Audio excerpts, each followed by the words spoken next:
জায়গাটা দেখে নিশ্চয়ই বুঝতে পেরেছেন এটা কোথায়। আমি এই মুহূর্তে আছি সিঙ্গাপুরের মার্লায়ন পার্কে। আজকেই আমাদের সিঙ্গাপুরের শেষ দিন। সকালে ঘুম থেকে উঠে আমি আমার হাজবেন্ড আর বোন মিলে চলে গেলাম মার্লায়ন পার্কে। এখানে যাওয়ার পর মনে হচ্ছিল আরো কয়েকটা দিন যদি সিঙ্গাপুরে আমরা থাকতাম তাহলে ভালোই হতো।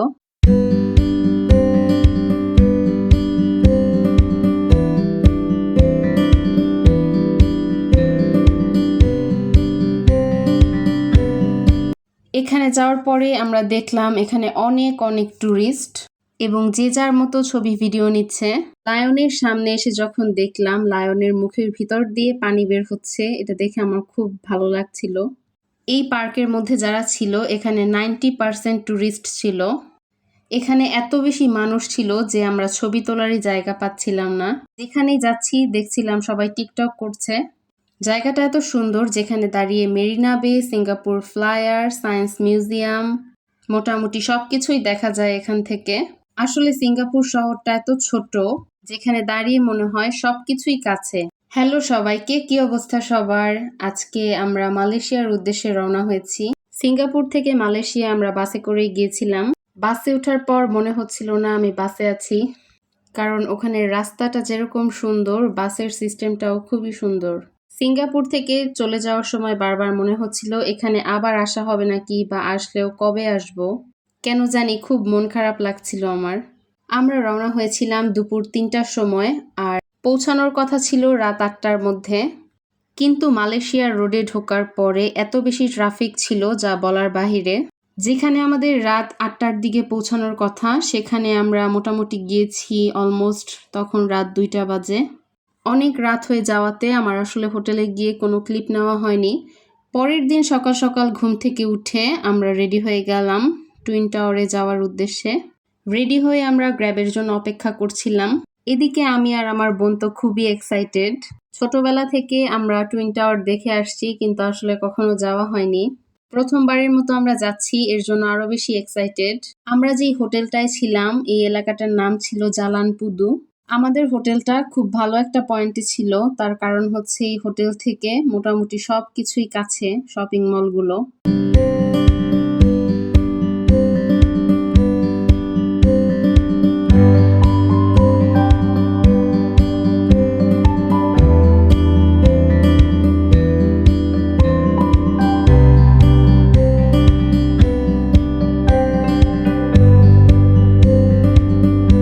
এখানে পৌঁছানোর পরে আমরা টুইন টাওয়ারের পিছের সাইডটা দেখতে পাচ্ছিলাম।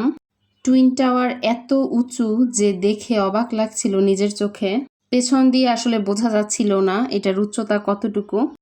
পেছনের সাইডে এখানে খুব সুন্দর একটা পার্কের মতো বসার ব্যবস্থা করেছে। গল্প করতে করতে আমরা টুইন টাওয়ারের একদম সামনের সাইডে এসে পড়লাম। সত্যি বলতে সামনে থেকে twin tower just wow. Building এর সামনে ওদের দুই সাইডে এত সুন্দর করে অর্গানাইজ করা ছিল গাছগুলো, যেখানে দেখতে বা ছবি তুলতে সবকিছুই সুন্দর লাগছিল। এরপর আমরা ভিতরে আসলাম টুইন টাওয়ারের। ভেতরে আসার পরে আমি কাউন্ট করছিলাম এখানে আসলে কি এখানে 100 ফ্লোর আছে নাকি। এই বিল্ডিংটা করার সময় কারা কারা কাজ করেছে এখানে এবং কত সালে হয়েছে এগুলো সব কিছু হিস্ট্রি লেখা ছিল ভিতরে। হিস্ট্রি দেখার পর আমার খুবই ইন্টারেস্ট লাগছিল। বিল্ডিংটা যখন বানানো হয় একদম সিম্পল ছিল দেখতে। ভিডিওতে দেখা যাচ্ছে যে এখানে কনস্ট্রাকশনের কাজ চলছে। এটা আসলে অনেক পুরাতন একটা বিল্ডিং। হিস্ট্রিতে এরকমও লেখা ছিল এই বিল্ডিংটা করার সময় অনেকেই মারা গিয়েছে, হয়তোবা কোনো অ্যাক্সিডেন্ট হয়েছে।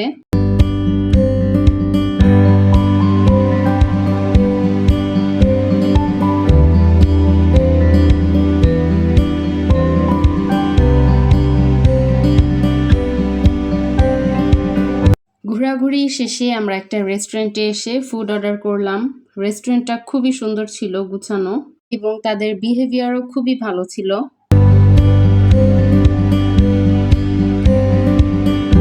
আমি যেহেতু কেক বানাই, সো এখানে এসে একটা রেড ভেলভেট কেক অর্ডার করি। কেকটা মারাত্মক মজা ছিল, আর সাথে আরো অনেক কিছুই নিয়েছিলাম। কেক রিলেটেড দোকানগুলোতে গিয়ে আমি সবসময় টেস্ট করার জন্য ট্রাই করি।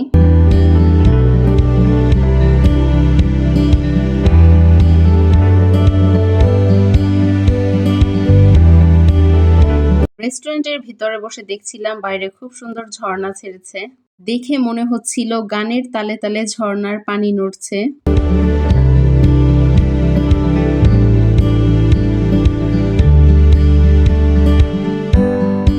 বাইরে এসে দেখলাম আরো অনেক ধরনের ঝর্ণা এখানে।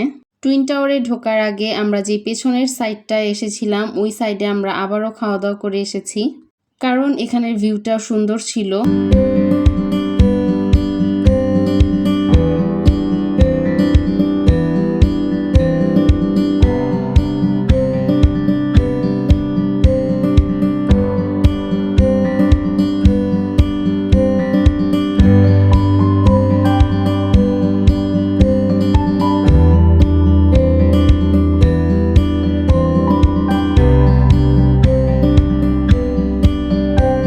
বেশ সুন্দর একটা সময় কাটানোর পরে বিকাল হয়ে আসলো। আর এই যে লম্বা বিল্ডিংটা দেখছেন, এটা নাকি মালয়েশিয়ার সব থেকে ভয়ঙ্কর একটা বিল্ডিং নামে পরিচিত।